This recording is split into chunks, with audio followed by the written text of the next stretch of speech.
আমার ভাই কবর বিপদতে পারে না মুক্ত।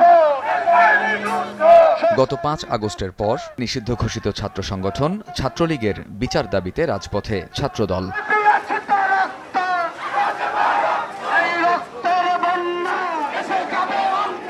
বিএনপির এই অঙ্গ সংগঠনটির মার্চ ফর জাস্টিস কর্মসূচিতে হাজারো নেতাকর্মীর ঢল। শনিবার বিকেলে পদযাত্রাটি সোহরাওয়ার্দী উদ্যান থেকে শুরু হয়ে শাহবাগ ও টিএসসি ঘুরে কেন্দ্রীয় শহীদ মিনারে গিয়ে সংক্ষিপ্ত সমাবেশের মধ্য দিয়ে শেষ হয়।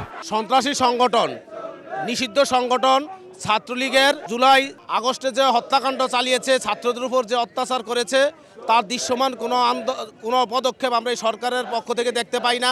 আমরা এদের বিচারের দাবি নিশ্চিত করেই আমরা রাজপথ ছাড়বো ইনশাআল্লাহ। ছাত্রলীগ, আওয়ামী লীগ ও ভারত বিরোধী স্লোগান দিয়ে বিশ্ববিদ্যালয় প্রশাসনের কাছে জুলাই আগস্টে ছাত্রলীগের নৃশংসতার তদন্ত প্রতিবেদন দ্রুত দেয়ার দাবি করেন নেতারা। ছাত্রলীগের যে সকল শীর্ষ সন্ত্রাসী রয়েছে তারা সবাই ঢাকায় অবস্থান করছে।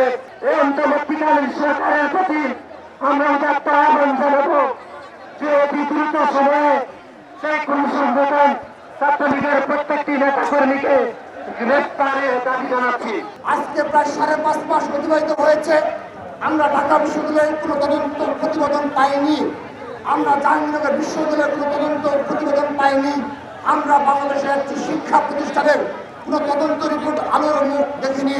অনতিবিলম্বে ছাত্রলীগের সম্পর্কে প্রতিবেদন প্রকাশ করবেন, তদন্ত প্রতিবেদন প্রকাশ করতে হবে এবং যারা জড়িত তাদের ছাত্রত্ব বাতিল সহ আইনানুগ ব্যবস্থা গ্রহণ করতে হবে।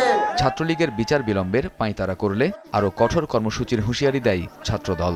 আবারও কোনো বড় কোনো ষড়যন্ত্র লিপ্ত রয়েছে। কামরুজ্জামান মামুন, সময় সংবাদ, ঢাকা।